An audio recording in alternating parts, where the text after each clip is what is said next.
Hi, I'm Saren. And I'm Ray. We're your Spider Baby hosts from To Know Her Is to Fear Her, a Spider-Woman podcast, as well as proud members of the collective. You're listening to Capes and Lunatics. Gimme, gimme. This is Phil, and I'm here to tell you all about the Capes and Lunatics Patreon. Don't miss out on our comic book creator interviews, including our monthly Chichester chats with comic book legend D.G. Chichester, superhero movie brackets in our search for the worst comic book movie of all time, and many, many more specials, all completely uncensored. Access starts for $3 a month, full video when you pledge $5 a month. Check out the link in our show notes or go to patreon.com/CapesandLunatics. Hope to see you there. This is Luca Perich, and you're listening to the Capes and Lunatics podcast. Recording has started.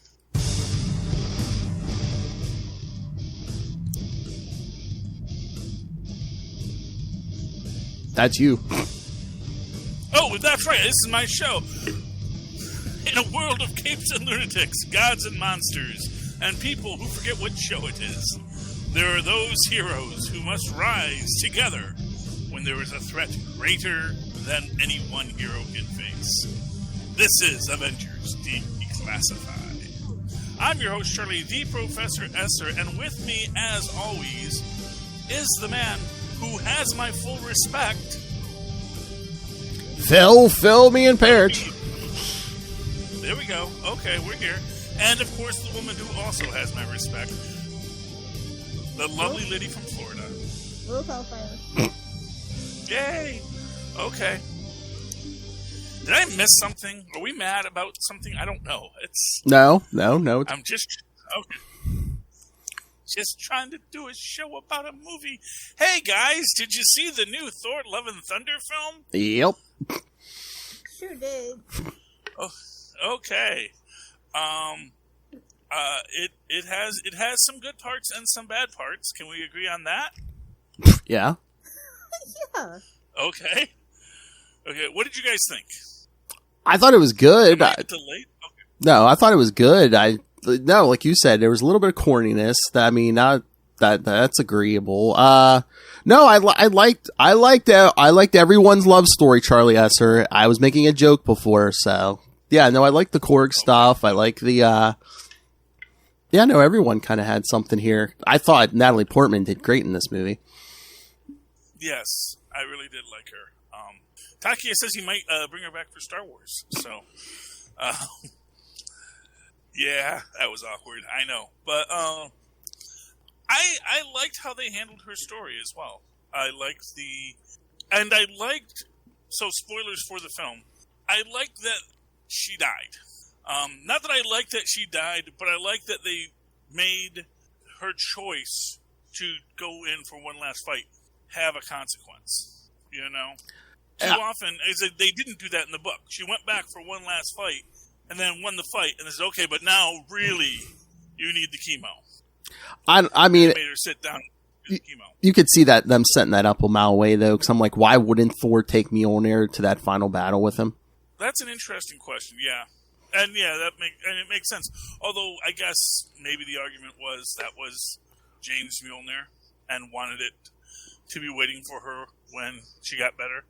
I guess that's an argument to be made, but yeah, you're right. I mean, it is a setup, and that's how it was. I like the fact that they tied it into this idea that Thor asked Mjolnir to take care of Jane, which I thought was very, very touching. So, Lilith? For a movie that's 119 minutes, I don't know. It felt long for me. I don't know.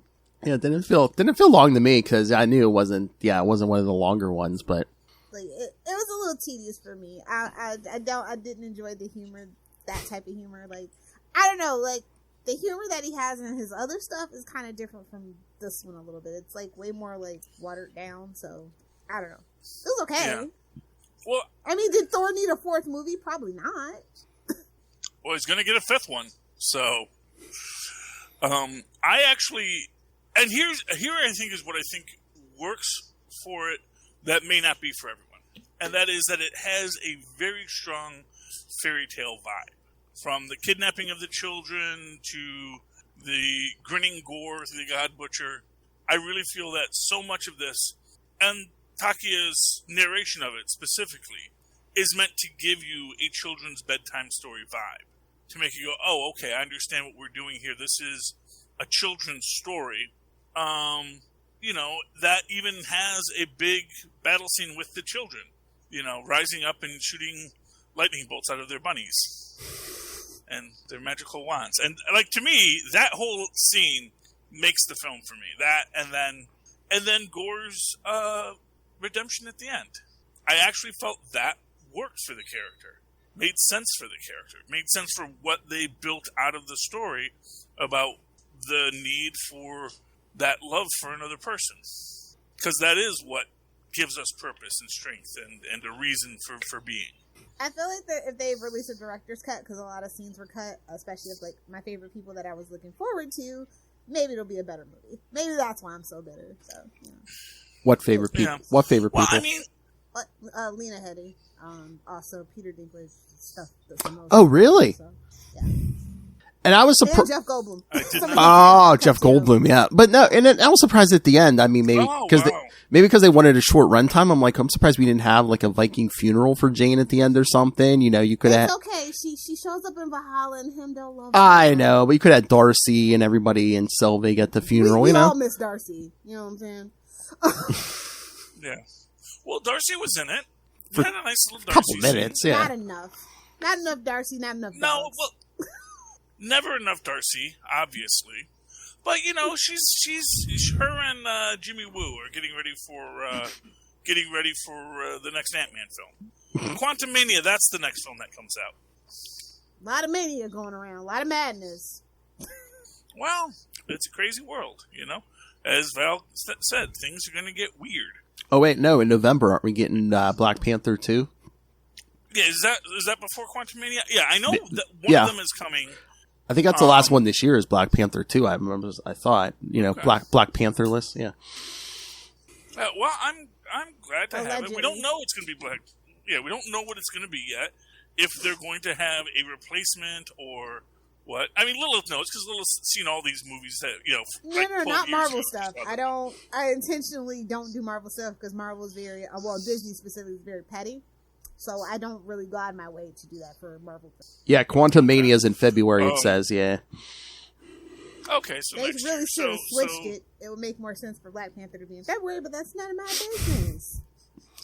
Maybe narratively it has... Although, to be fair, if they really are trying to close out the quarter strongly, I get why they would put Black Panther towards the end of the year and, Ant-Man. Yeah, maybe narratively it goes there, I don't know. Yeah. Well, and as Miles and I were discussing, they really haven't addressed the freaking Celestial in the South China Sea at the moment, What? Oh, when they went to see the gods like Zeus and everyone, weren't there two Celestials standing outside? It looked like. Yeah, I think they might have been baby Celestials. I'm not sure. And also it could also just be that some gods just look like Celestials. There's really it's a legitimate question as to because we did see in the Hall of Eternity a celestial head, with big green emerald eyes, so that was neat. And I love how we turned eternity into a wishing well. Well, it's it's mythos. I find it. I guess, yeah. I find it funny. It's an interesting artistic choice. I find it funny that the being who is so against God would literally come to as the solution the ultimate God of the Marvel Universe, eternity. I think it makes for a good story. It makes for an interesting thing, and it really shows that you can hate the gods as much as you want; they still exist. That was like this whole discussion about whether or not Gore was an atheist. Well, maybe the answer is no, clearly not. Okay, since you mentioned that, maybe that's why they painted eternity more like a thing rather than like an actual entity. So it's like, oh, he's not going to another god to get rid of all the gods. Well, I mean, eternity is shown in a lotus position. I actually think that they were trying to appeal to the Asian market with that, the idea of eternity as this sort of contemplative figure. I mean, it makes sense that eternity would here's the thing. It seems to me like the entire idea of eternity granting a wish sounds like just mythos, you know? Mm-hmm. That it occurred probably has less to do with eternity than it's or that he got to eternity first, and more to just the fact that, you know, this was a place of magical power, and, you know, he asked to have his daughter come back. And I loved there's an aspect to it when the daughter comes back where you see that she is that female child reflection of eternity, who is a character in Marvel Comics, was like part of the A-Force line. That was like their first adventure, was dealing with this celestial being who was sort of a female daughter of eternity. So I liked that. That was neat. And I like when she calls Thor foul demon about not wanting to eat her pancake, her flap cakes. I wonder if they're going to do something with her, because like it's not the same, but it wasn't, and it especially wasn't Gore's daughter, but they did a thing in the early 2000s with it, like a Thor girl, like it was like a powerful female entity, basically took like an identity as like Thor girl. So yeah, that was, I think she goes by Thoria or something like that. She was actually on the Avengers Initiative, and that was when Thor was dead for a while, and then because that was when the Warriors, when the Hulk's war bond came to fight with everybody, the being who can become whatever you fear most became Thor to scare Korg, because of Korg was, of course, in that storyline, one of the first Saturns to come to Kronins to come to Earth and be beaten back by Thor. So he still has a terror of Thor. Just that difference between the comics and reality. But yeah, and that like really messed with that character's mind, because, you know, she said, you were Thor. I know what Thor looks like. You didn't just look like Thor or sound like Thor. You were literally Thor. You literally became the god of thunder. You brought him back to life. And she had to like figure what all that means. Shout out to nepotism, by the way, for Tristan Hemsworth playing young. Yeah. Oh, you know, I thought she did a good job. Well, once again, he was in the last one, but the one actor who played Thor in all those plays isn't that like a Hemsworth brother or something too? I believe it was someone of the Hemsworths, yeah. Yeah. With Matt Damon. They always have an extra Hemsworth, you know, just in case. Yeah, it's a whole brood of them in Australia. Nieces, nephews, cousins at this point. And I love the headlines I'm seeing now. They're like, Melissa McCarthy pulls a what's his face? Swears she's not in Thor: Love and Thunder. She knows better. Yes. Oh, everybody can't be Tom Holland, bro. Everybody's not as unexpendable as Tom Holland. So. No, but I thought everyone knew she was going to be playing Hela. I thought that was been like known for months that she was going to be playing Hela in that scene. Because who else but Melissa McCarthy? You know who I was mad they didn't even put in any of the scenes is the one Norse god from Agents of S.H.I.E.L.D., who was played by the guy from Ally McBeal. I was really hoping he was going to show up in one of the crowd scenes. Just to acknowledge it, just to play with us, just to work with us, but no. I'm glad. Well, speaking of that, I'm glad Sif's back, but man, really didn't give her much to do this time. Well, you know, she got enough. She's a female Loki. She's not female Loki, you know. Yeah, you know, she lost an arm. As you do. Just hope they don't put a harpoon on it. Oh. Well, you know, I mean, I figured we're going to get her a nice destroyer arm. You know, just take off the destroyer, put it on her arm. For the next film, I think that'll be cool. I liked her and training Axel Heimdallsons at the end there. That was nice. Everyone's fighting with their wooden swords. Yeah, I mean, all in all, there was a lot to like about it. There's a lot of sweetness to the story, you know, and it is a tale of Thor dealing with his loss, and him being, it's really just the story of what does it mean when all you are to people is a himbo, but you still have feelings, bro. And it hurts, your heart breaks just like anybody's.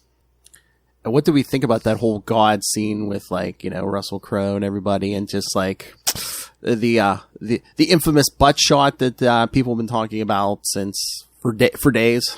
Yeah, I mean, it worked for me. I know some people, you want more for Zeus, but I think it fits into what they've established for the characters, and especially the idea of these gods being these, honestly, it's not as noble as say, what was it called? Moon Knight was with their work of the gods, But, at the same time, you sort of get this idea that, what? This is Thor. Thor is a dude bro. Doesn't mean he's not a noble dude bro. Doesn't mean that he's not a guy who is going to fight the fight and be a hero. But, you can't be looking at a guy like Thor and think he's anything other than, a great fighter and a guy who likes to drink mead. That's who he is. And a lot of the gods are probably like that. Doesn't mean they don't care. Doesn't mean they don't respect humanity and want the best for humanity. But at the same time, what are they going to do all day? They gotta work their own stuff. The Guardians of the Galaxy were pretty much ready to let him go. Yeah. Yeah. I mean, well, yeah, because he's kind of annoying at times. He clearly was annoying, especially to Peter Quill, and I got the feeling that everyone else was getting annoyed by him too. I think that by the end of it, we were just like, everyone was just like, yeah, he's not helpful, and this is what we're dealing with. Was that supposed to be a Thunderstrike look there with the vest and everything? Oh yeah, I would assume that's. Cause I think it was like an Easter egg. Because later on, when he first sees Jane with the hammer, when he like kind of armors up, I think that was like supposed to be like his '80s, like that armor he wore in the '80s and stuff. Yeah. So I think it's like. Well, yeah. I mean, I'm sure they. Yeah. Little Easter eggs. Sorry. Exactly. There's all these Easter eggs they put throughout the dang thing, and that was all, I'm sure, intentional. One thing I really liked about it, and I'd like to get you guys' opinion on it. What did you guys think of the end credit scene with Hercules? I hope he succeeds. Oh, I know some young man who's going to be if he hasn't seen that end credit scene, he's going to be very happy with that scene. Everything's coming up right, Ray. That's right, man. Moon Knight, now Hercules. Mm-hmm. Don't forget the Toxic Wonder Man. Oh yeah, and all they need to add is Tigra, man. His life will be made. Yeah, I mean, I did like it because I liked how it set up the idea of a Hercules that is coming to Earth expressly to face off against Thor. That he's coming in there to be the response to Thor because Thor needs someone to push back on it. It's Black Widow's sister all over again. Yeah. Well, what it is I don't think Hercules is going to defeat Thor. I think Thor and Hercules are going to have your classic wacky misunderstanding fight. And then, they're going to say, why are we fighting when we could be making the world a better place for humanity? Oh, could he be could he be a Thunderbolt? No. They're not ready for that yet. That could work. Well, Ares was in the Dark Avengers. And I've always felt that was a very smart play to find someone who could be a Thor-level threat and a Wolverine-level killer and put him on the Dark Avengers, or put him on the Avengers, and then when the Avengers become the Dark Avengers, have them be like, yeah, no, that's cool. I have no problems with Norman Osborn. Yes, he's a killer. So am I. Why is that problematic, That should be the first question on the resume or the job application. Do you have a problem with Norman Osborn? That's my little gift from the Henry Ford. No, the question needs to be, who would you cast as Norman Osborn? See? Oh. See? And then you know. Assuming everything you need to know about the casting. I'll tell you everything you need to know. Assuming you don't go back to the well. I would say who you want for Norman Osborn. Man, that is tough. I would say Christian Bale, except he's taken. I really love Christian Bale. For me. I did not enjoy his performance. Really? Oof. Oh, okay, yeah. Not every as I told Maz earlier today, not everything is for everyone. Yep, and I this get movie is not for me. I think they gave him, he did a good job. For the material they gave him. I kind of feel like, I get it, it's Marvel money, but at the same time, he must have went through all that money. He must have went through all that money. Well, I think he probably enjoyed the role. I think he enjoyed the role. Who wouldn't enjoy that? Chewing the scenery. It wasn't. Well, that is some top-notch, delicious. He's loosened up in his old age, and it's good to see. It's good to see. Yeah. If you know anything about him, this would be like 10 years ago. He would have literally laughed at this role. So good for him that he's loosening up and opening up his avenues. Yeah, because he's already done everything else. And you know what? My honest opinion is this was a great version of the Joker. Like, I would love to see Christian Bale play the Joker now, because I really feel like this idea of this guy who's a little bit unhinged, but who's also very much in control. I think that works very well, and he definitely has the big smile going for them. So I think that Christian Bale can. Hey, Joaquin Phoenix, can really at bring Charlie a lot. Esser, 2 E's in the middle. 2 E's. Look, you can say what you will. I'm saying he was good at. He was very good. I'm just saying this Christian Bale guy. He's a pretty good actor. May have a future in Hollywood. Well, if he can get his. Well, I mean, they kept him on a short leash, so we didn't have any assistants getting beaten with bottles on this set, so that's good. Oh no, this is a Disney set. No, exactly. Exactly. Tase your ass. Even if it did happen, Disney kept it under wraps. They will tase your ass. Yeah, well, of course they will, because this is a place for professionals. Thank you very much. Again, I'm glad he's mellowed out in his older years. Yeah. Same thing can be said for Russell Crowe. So yes, and that's the thing, Russell Crowe. You cannot like it, but I enjoyed what he did with the role. I enjoyed that he's playing into. All I see is Javert. I'm sorry. That's all I saw. This gave me Javert vibes. I'm sorry.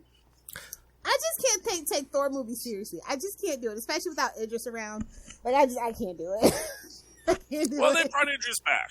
I know, so for you should be a brief happy. shining moment, I know, but you know what? Maybe he'll be back in the next one. Because, next one, maybe they throw open the gates of Valhalla and everybody comes back. Do we get a Thor? They're gods and they can do that. I was going to say, maybe, I'm sure if we make enough money, but I was like, do we get a Thor 5? Because all they say is Thor will return. Thor can show up in another movie. He can show up in the TV. That is true. Oh, yeah. I mean, I'd love to see him show up with Darcy, that would be cool. I mean, he could be the guy who shows up in everyone's movie because, Robert Downey's gone, Chris Evans is gone, Scarlett Johansson's gone. Bro, yeah. I'm going to let you know this straight up. Chris Evans is not gone. He might not be doing the Steve Rogers thing, or the Captain America thing specifically, but he's not gone. Mark my words. Mark my words. Oh, no. He will definitely be in Captain America 4. And beyond. Just as the old like Buzz Lightyear, baby, and beyond. Oh, I knew he was going to be back. So, they haven't said what happened to him after Endgame. It's like, remember Falcon and Winter Soldier? Where is he? The moon? I don't know. Yeah, he's on the moon. I'm going to just go ahead and safely predict at least you're going to see him in at least 3 more movies. Oh. Yeah. Well, I still would love to have him back. Buzz here as a dog with a bone. Just mark my words. At least 3 more movies. I would really like to see him come back as a grown-up Johnny Storm. That would be that would be the best role for him. Is sort of the adult Johnny Storm. Plot twist. He's the Reed Richards. You could do that. He actually can't pull off dark hair. So. Yeah, he is a natural brunette, I believe. So and a beard. Give him the little white temples, and give him that little just for men, and he's good to go. I'll just leave it at that. Sorry, Krasinski. I'll just leave it at that. I knew they weren't going to have Krasinski back in the role because I just don't. I get the feeling it was literally just to put him in the role. And to say, there you see, now we killed him. Yeah, exactly. Because that's the thing. I really don't think a lot of these people we saw are going to be coming back in these roles, I think that it is intentional to make them be another universe's version of these characters. Well, so that when we see them again, they are going to be other people. Well, some people don't want to be locked down to multi-movie deals either, and Krasinski's getting and the work. way that the contracts are written for Marvel right now, TV shows and specials and cartoon voice work, and Yeah. Well, exactly. But I will say the technical aspects of this movie is great. I really enjoyed the cinematography. I like the scoring and the sound mix. They amped up the color just a little too much, but that might be because I saw it in that stupid format, not IMAX, but it's whatever those cinema theaters are doing. I do not like what they're doing with their screens now. Yeah, I mean, I think the colors work best because they are putting it against that desaturated realm of shadows. Black and white. Yeah, okay, fair enough. We're not just saying, the colors are way in one, they really contrast against those black and white scenes. Yeah, and I think that another Mr. Wacky TV trademark, honestly, at this point. Yeah. Well, but I think it worked for him. I think it worked for the characters and the story, because having this place of shadows where color fears to tread makes for a very interesting take on it. I did feel that I did not need to see Korg go out like that. I mean, I'm glad he didn't die, although, again, that's also a little... Now, why would he kill Korg? That was never going to happen. Yeah, well, no, I understand. I mean, but that's the thing. And, that was one thing I felt was a little bit of a cop-out, But, again, I'm glad that Gotta him and get his Dwayne... shekels. I'm glad him and Dwayne found each other. I hope if we ever do see Thor 5, we get little Dwayne. Do you think maybe the Korg thing and even the Val thing were just like, it was basically setting up for the Jane scene where it's like, oh, well, they didn't kill Korg. Oh, they didn't kill Val. So, Jane can't be dead. Oh, wait, Jane is dead? What? No. Jane's totally... Yeah, no. I just think they were trying to play it for the end of the movie where it's like, no, she can't be dead. As soon as Valkyrie said, "Oh no, you'll go to Valhalla," she signed your death warrant. Oh, I knew before I walked in that theater. That's just probably she was probably going to sacrifice herself. Yeah. Yeah, but like I said, to me it felt earned. And had they gotten her back to chemo after that, I think, and again, what they did in the comics, but I just felt that it would have undermined what that choice really meant. And I think her making that choice I'm going to go to Thor and help him fight because I don't want, as much as Thor doesn't want me to die, I don't want Thor to die. Yeah. And that's the love. That is what bonds them. And then when Thor basically says to Gore, it's like, you've won. I'm not going to spend my last minutes with you. I'm going to spend it with the person I love, because love is what it's about. I mean, that is a powerful scene and an important scene, And when they tell Gore, just bring your daughter back, and Gore's like, but I'm going to be dead, and, who will care for her? I like that they found this way to bring a family story into it. And that was sweet as well. There's a lot to like in it. There's, like I said, most of the stuff that was a little groany, you live with. Because the scenes that hit, at least for me, hit so well that you're like, yes, this is what makes this a good film, And incidentally, I really like the fact that a lot of what we saw in the trailers are all from like the first 15 minutes of the film. Like literally, yes. Yeah, like literally, it was just a scene just to say, Thor gets around, and so that every thought and concern, like, what is going to be with this blue-haired woman? Who is she? What are they doing? It's like, no, that was just literally one scene where she kissed him. And that's all it was going to be, and that's all that it was meant to be. And I find that a nice choice, especially just to set up these nice set pieces expressly to have for the trailer that then, you just put in the trailer and can get all the speculation going, but then in the end, it's literally just a set piece so we could have this cool, interesting scene for the trailer. At least that's my take on it. Well, no, I'm happy for Taika. I think they said, is this like his biggest opening as a director, I think? Yeah. Yeah. Which makes sense. Yeah. Yeah, well, it's it's doing well at the box office. I mean, I know that critics are not the happiest, but critics are never the happiest. I was gonna say, yeah, you can't really. I don't take critics seriously anymore. So, like professional critics, no. So right now I think it's like a $302 million for the opening weekend or whatever. Oh, that's pretty good. That's pretty good. And they're definitely gonna make. I mean, it was the budget was $250. It's gonna. I mean, Marvel movies just people go back again and again. So obviously, Yeah. Let's again, it's only the first weekend. Yeah. It was. And I'll see what it does internationally. I mean, if we're even doing that anymore. You know what? I think it's going to do well internationally. I don't know if it's gotten approval for China, but I think they did. I don't think, and that's the thing that Disney has kind of decided that they're not going to be like kowtowing as much to China. So that's what I'm really curious to see what they do about that, especially with Black Panther 2. If you know, you know.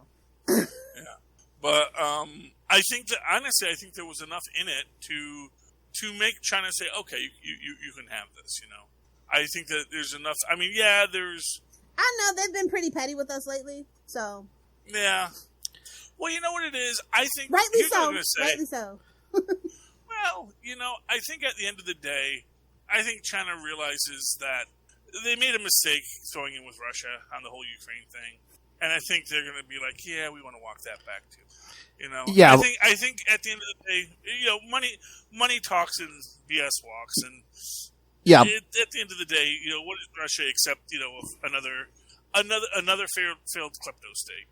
Yeah, but aren't they the ones who were stupid with the whole same sex stuff? And are they the ones who have the problem with that? I mean, sometimes. Okay, so I was gonna say so does Russia. So. Yeah. But I'm just saying with like the movies and stuff. To yeah. be fair, a lot of people do. Weren't they the ones? Weren't they the? We don't specifically kowtow to those other people. Yeah, good. But I was gonna say, weren't they the ones that had a problem with like a 20-second Doctor Strange scene in that last movie? And again, there's always those cuts for China, so Yeah, and to be fair, I think a lot of times, especially with anytime you're getting randomized, when you're getting censors, a lot of times it's just what random censor was given the approval on that job today. Yeah, isn't it something like how the Catholic League is like literally one guy in his mom's basement?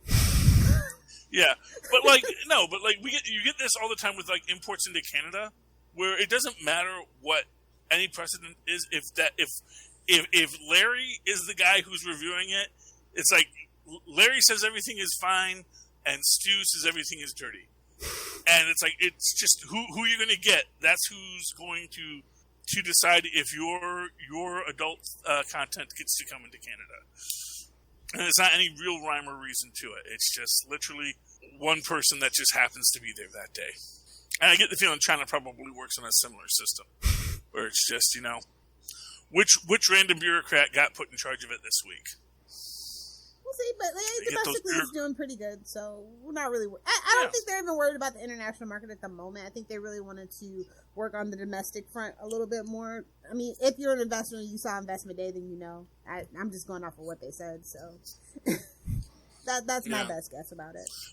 Yeah. Well, and for what it's worth, I think that, I think it's got enough good in it to really make people happy to watch it. I think a lot of people will like to take their kids to it, Yeah, and again, it's only opening weekend. It's already over 300 million. Again, it's the summer. This thing might pick up steam during the week too. Yeah. Did you take Luca to it, Phil? Yes. Yeah. We all went and saw it. Yeah. Poor Daniel. So what did Luca think? At first he wasn't sure, but then a couple hours later, I think he gave it a 7.5 out of 10. Okay. He said, no thumbs up, thumbs out. I'm giving a number, an analytical number. He thought a lot of it was good, but I don't know. He said because there were some scary parts like the shadow demons and stuff. He's like, but yeah, he finally settled on a 7.5. Danielle said she thought there was a little too much humor, not enough action. Yeah, not enough shirtless men. I agree. Who'd you want to see, Russell Crowe? Yeah. Don't kink shame me, Philip. Well, no, I saw people complain on there. They're like, oh, we had to see Chris Hemsworth's butt, but they would never do that. It would be an uprising if there was like Natalie Portman or something. Have they seen the Star Wars movie she was in? Like the prequels, or? I mean, not for nothing. I enjoyed Chris Hemsworth Hemsworth's butt, and Chris Hemsworth's butt's for everyone. Exactly, and I love he's got all the Loki tattoos. He's like on his way to being the next Ryan Reynolds. Whenever Ryan Reynolds ages out of being, everybody, all the straight guys, hall pass. Chris Hemsworth is on deck. Don't you worry. Yeah. There's an Asgard joke in there. I know there's. Yeah, but no, I thought that I thought it was tasteful. You flicked too hard. I thought that was a funny bit, And I like I said, I like him and Zeus talking because it is just sort of kind of a guy who's the head of the orgies, really talking just talking straight. Dionysus resents that comment. First of all. I love Dionysus in this, by the way. He said, "You tell him, Dad." That was Dionysus. I'm always there for Dionysus. I love that end credit scene. He's laying there with the hole in him, and talking still. And Luca's like, "He survived." Oh yes. So Tristan did want to tell us about a scene that he thought was going to be much darker than it actually was. So when it showed we're eating a bunch of food on the floor, I thought it was going to be revealed that it was all hallucination and he actually ate his stuff. Yeah, that would have been. Do you guys hear that? Yeah. Yeah, that's the Disney. Disney ain't going there. No. No. And but I get why he would think that, and just somebody get Tristan on Wattpad immediately. Yeah, that is certainly a dark tale, to say the least. But yeah, it was a good film. I don't think you can. I don't necessarily know that any of the Thor films have been bad films. Two. Even two. Yeah, I won't say it was a good film. I just said I don't think it was a bad film. There is that gray area between those two poles. This one I think was a good film. Has there been any bad Marvel films, Charlie Esser? The MCU, any bad MCU films? MCU films, probably not. Honestly, I really don't think the MCU has made a bad film yet. Oh, well, no, that's not true. Obviously, they did make one very bad film. It was called Inhumans. Well, that was a TV show. That was a TV show. It was released in IMAX, my friend. Yeah, I know. It was in theaters. They really wanted to be the MCU, and they said no. See, you talk about Krasinski. That's why they had to bring in Anson Mount to try to kind of put those hurt feelings to bed. Yeah, and he's on a bigger and better thing. I know that's why he's not going to be back. He's got all the irons in the fire. He don't need that. Although, man, did you see the last Strange New Worlds? Mm-hmm. I am so unsure of where we go next with this. First off, I'm really unsure with the guy they have playing Kirk. Because that's at Charlie Esser TV Vampire Diaries fans. That is at Charlie Esser. 2 E's in the middle. For egregious. Okay, I'm just saying. I was getting real strong Dick Sargent vibes there, or Dick York, whichever the other one. He actually literally spent a whole bunch of time with asshat. What's his face? William Shatner. Yeah. Oh, sorry. That's at Lilith Hellfire. That's at Lilith Hellfire. Too much time in America. You cannot tell that man was born in Canada. That's a total asshat. That's at Lilith Hellfire, kids. These hands are ready to eat for everyone. But yeah, so I expect to see in season 2, it'll probably be a little bit better. I hope so. Because here's the thing. I get the urge to do a parody of William Shatner, but you gotta have sincerity to make that work. I didn't see a huge parody of Shatner. I mean, there was some there, but I didn't think he was halting his words. Shatner passed the torch. He enjoyed the guy's performance, and the showrunners liked the performance. So at the end of the day, and I'm just gonna make this as a statement. I find him too skinny. Ironically, I think Anson is a little too bulky for Pike, and this guy's a little too thin for Kirk. Charlie, Zaddy Pike is perfect. You take that back. Okay. Hey, man, 20 pounds. Don't go body shaming people, Charlie. Hey, 20 pounds of that is hair. And hair gel, yeah. Yes. Well, you know, But- the higher the hair, the yeah. Wow. Anyway, but yeah, so but it really gives you pause for like, what is their plan? Is he going to? Because I mean, and it's interesting. By the way, was that Denise Crosby as the Romulan commander? I didn't double check it. I but- don't think so. Okay. I think she's done with Star Trek. Yeah, no, I don't think. Well, you know. Okay, I could be wrong. I just, she's in the Romulan makeup, and I was just thinking, wait, is that Denise Crosby? So But do you anyway, really think there's gonna be a 5? Like, is there really? I mean, other than just literally, is there a narrative reason for a Thor 5? Is there? Or is this just gratuitous? Well, they're not sick of them yet, so we're just gonna keep doing it. Why wouldn't have bet on a Like 4? Spider-Man? I'm gonna be real with the Spider-Man movies. yeah. Is this what Here's this what is? I'm gonna tell you. Here's what I'm gonna tell you. I think there's enough story that you can tell with Thor that they can keep making Thors. They can keep making Thors till they get to Old Man Thor. Again, I wonder if it's like how many more movies, how many different characters, movies are they going to be able to make? If are they going to need a Thor to fill in gaps, or is Chris Hemsworth just going to show up in everyone else's movies? Well, I think it's hard to have Thor show up in other people's movies because you could do that with some characters who weren't immediately going to change the story. Like I think you could have Captain America in everyone else's movie, and everyone can show up in Cap's movie. Same with Iron Man, because as powerful as Iron Man is, his ability to change the narrative by his arrival is limited. Maybe We basically saw at the start of this just how OP Thor is if he happens to go up against anybody who is not, a god. Well, maybe not every movie, but maybe like all your like end of phase movies. Whatever our next Endgame event is going to be. Well, I would love to see more of what the Asgardians do on Earth, and I think that maybe that's where you start to see more of it. It's like when we get into who the Asgardians are and what having Asgardians on Earth really means for the planet as a whole. All those Infinity Cone franchises opening up. Yeah, Tristan did not know what the point of Infinity Cones were.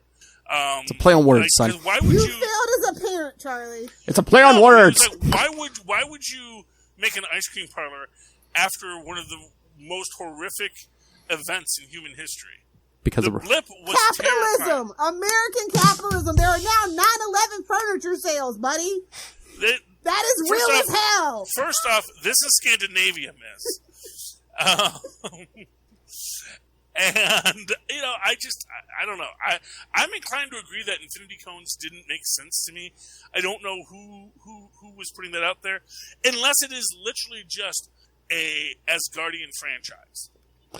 I mean, and unlike 9/11, Infinity Stones, everyone was snapped back. It was a tragedy for 5 years, but eventually everyone came back. And the villain was killed twice, so. Poor Josh Brolin. Yeah. Yeah. So, Talk about petty, Lilith. We kill the villain, and then at the end of Endgame, we bring his self from the past and kill him again. oh, does she need to be picked up? That's how you do it, honestly. Now, if they could just get him to play Darkseid in the DC movie, my life would be complete. Cable versus Okay, Thanos. well, that's fine. Okay. My wife had... Guy. Anyway, yes, and I did like Cable in both of those roles. But I liked what they did with it, but there's obviously more they can do. And creating this world, and this I think is what maybe we're going to see in the rest of the phase, which is that everyone knows about magic now, and anyone can learn magic. So all of a sudden, everyone's going to have magical Dr. powers. Strange's gonna have a damn conniption, bro. Oh, yeah. Oh, Mordo is going to go like, wait, how many wizards are there now? Freaking Talking about your wizarding school. inferiority complex. Wizarding schools opening up today. Would you like to learn the sorcery? Oh no. Come to Monaco's I Prince thought it of was Magic funny School. that Tiki said the reason why they changed the Gore facial stuff was because he kind of looked like Voldemort. They didn't want no smoke with Warner Brothers because that's the only franchise they have left that's actually making money, and they would defend Tristan, it check to the the Wi-Fi, death. please. What you say, Voldemort? Yeah, that's what he said. He's like, yeah, we're gonna change this around. I'm like, I wouldn't say Voldemort, but go off. Yes. But no, I would love to see. I mean, that's the biggest thing I'm most looking forward in the future is Monaco Prince of Magic. There was someone I was thinking that would be like the perfect Monaco Prince of Magic. I can't remember who it was. You said Howard Stern.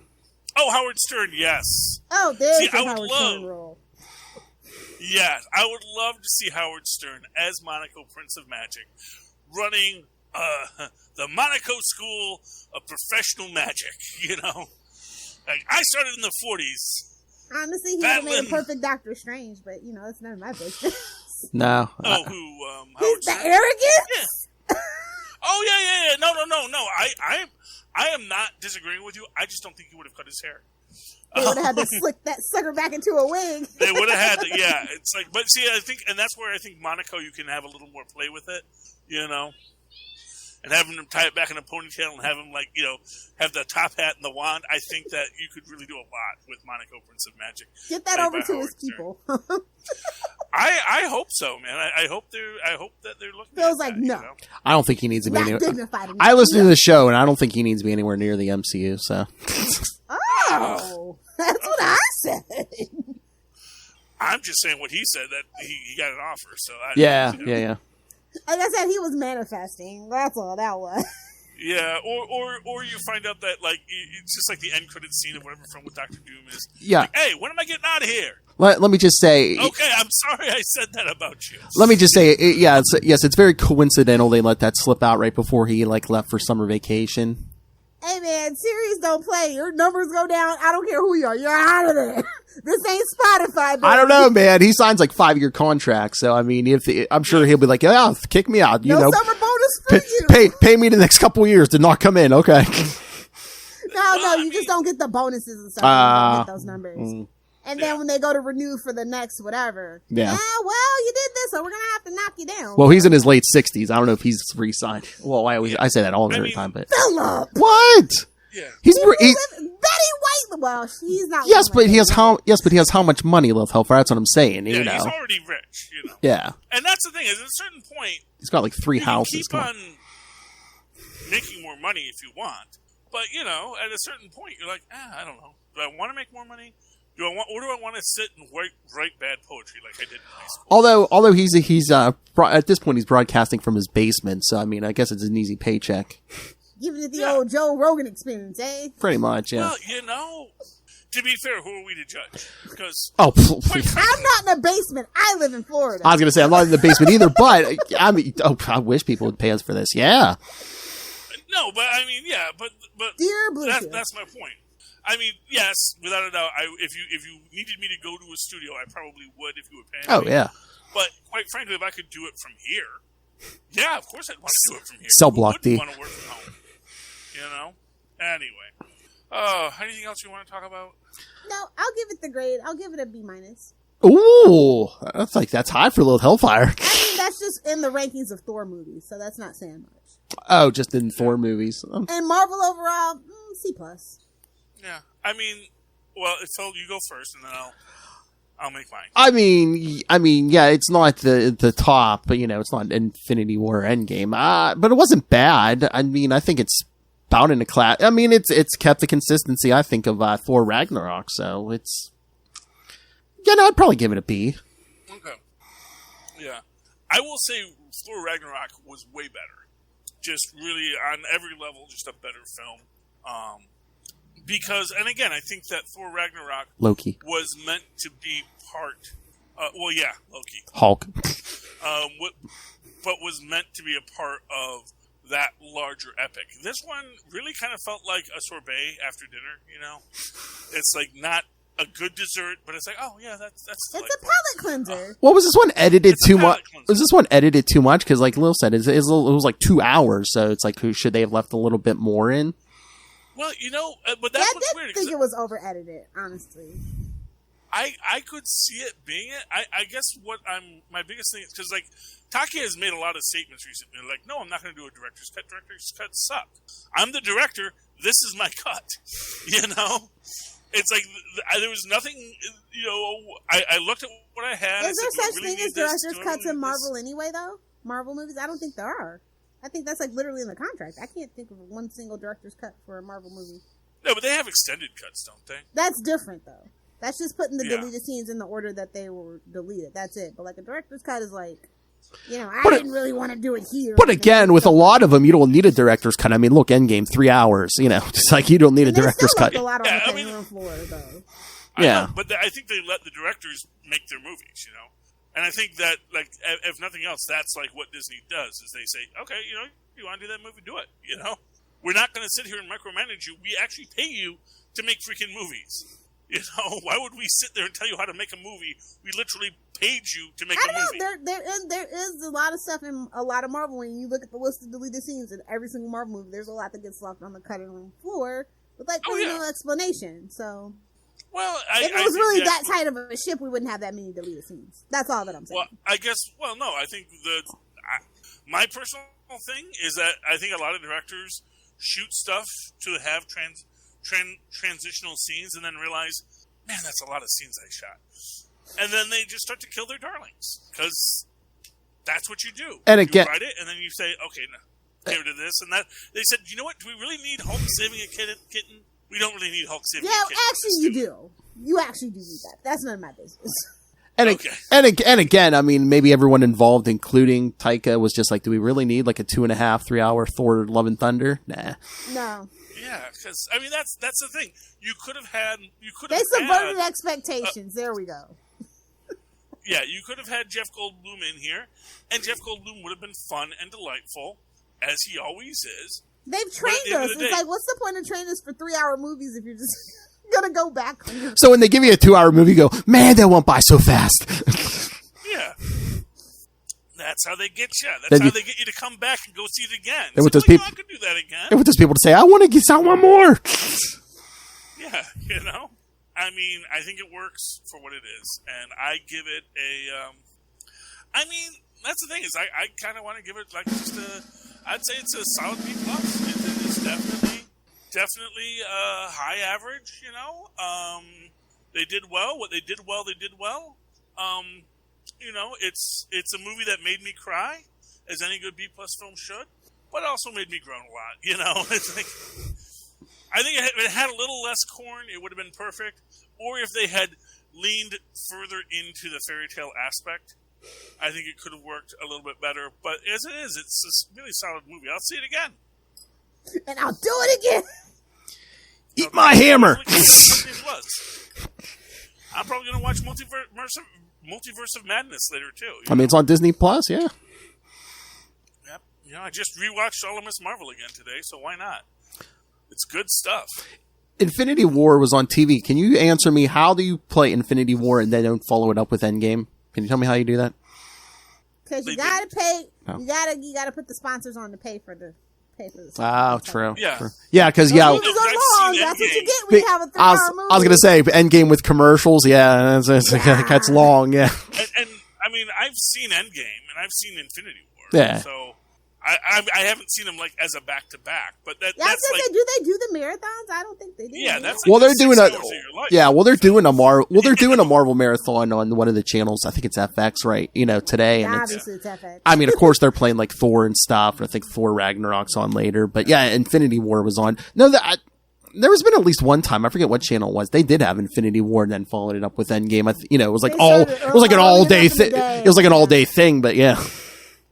Yeah, well, that's the thing. It's like, unless you're going to be doing it all day, it's real hard to put it all in. There's a lot of content, Phil. To put it all in, you say. Put it all in. I was going to say... slide it all in. It's hard to slide it all in and make it fit. But, you know. Slower. No, I was... Oh, no, you know what? That's the I can do this all day marathon. That's like throwing on the extended cut of all the Lord of the Rings movies. No. I don't know, man. I'm not strong enough, bro. I'm not all the Marvel movies, but I could sit there and watch Infinity War and Endgame all day. Oh yeah. Over and over. Yeah. I mean, I could watch that as in the background. Earth is close, Squidward.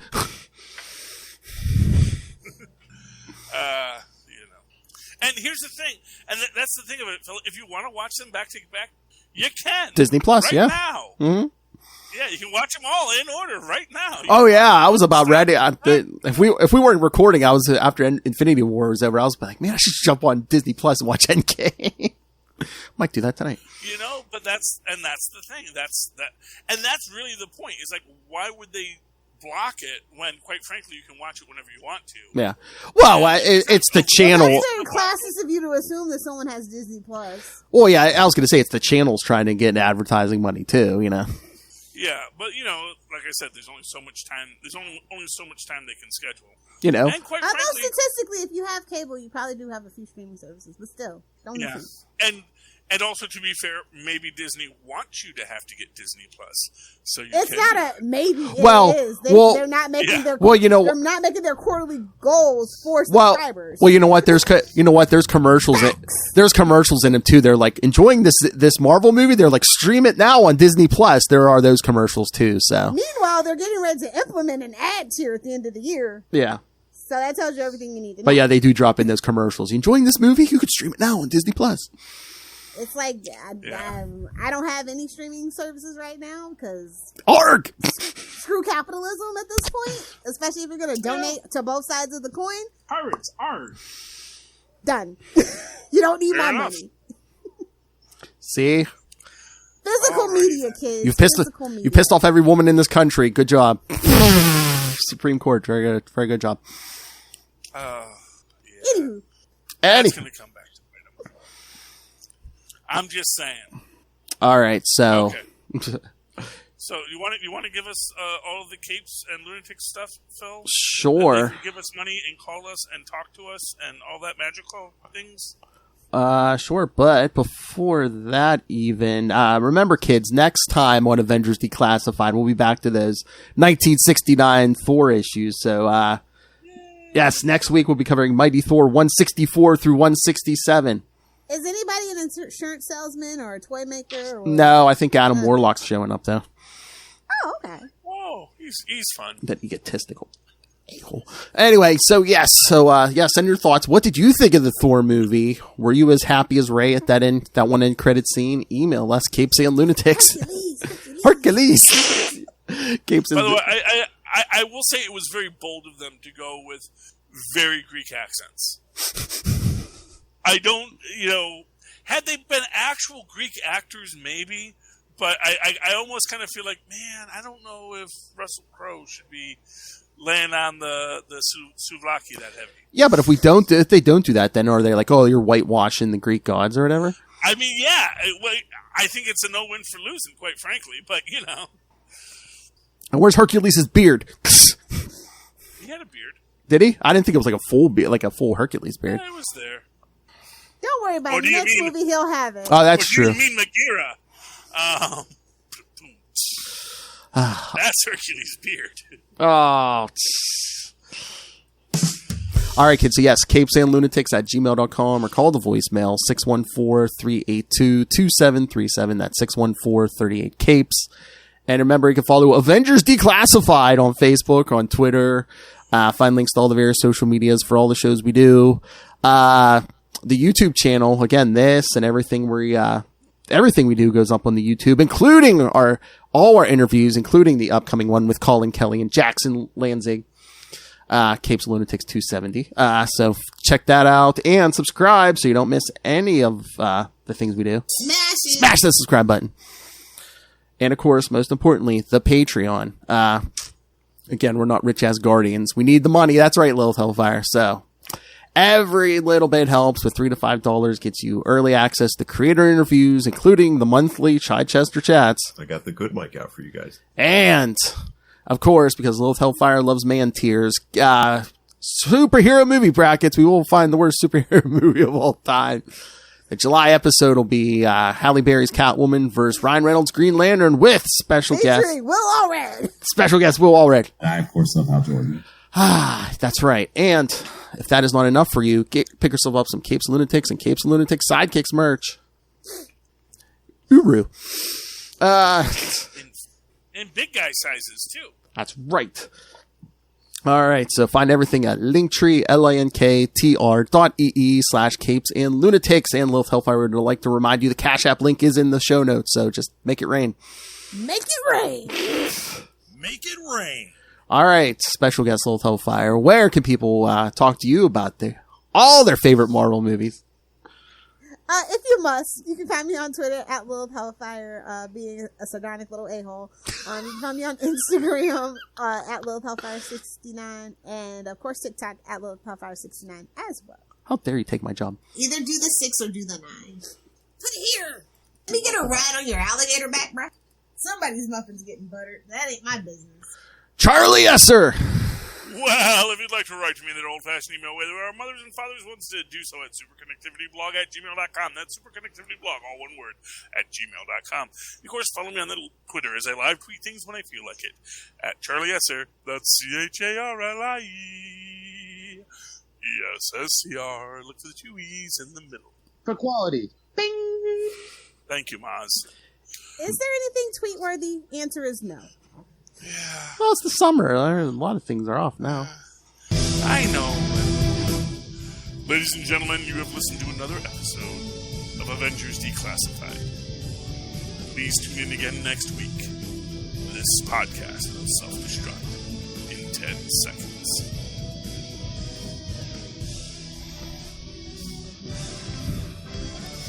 We came in like lightning and Strike like lightning. hit you with the thunder. The thunder.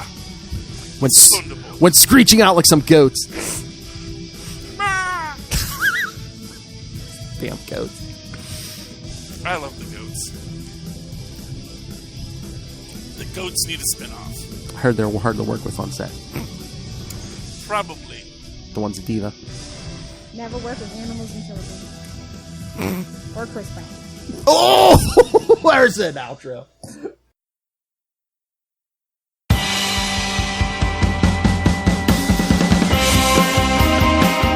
Hi, I'm one of the High Priests of Khonshu Ray, and I have the sacred privilege of providing you, the loony listener, with a podcast honouring Marvel's very own Moon Knight. So join me and a host of others at Into the Night, a Moon Knight podcast. Follow us on Facebook, Twitter, and Instagram, or support the show by becoming a Patreon member. Into the Night, a Moon Knight podcast. It's time to get your Khonshu on.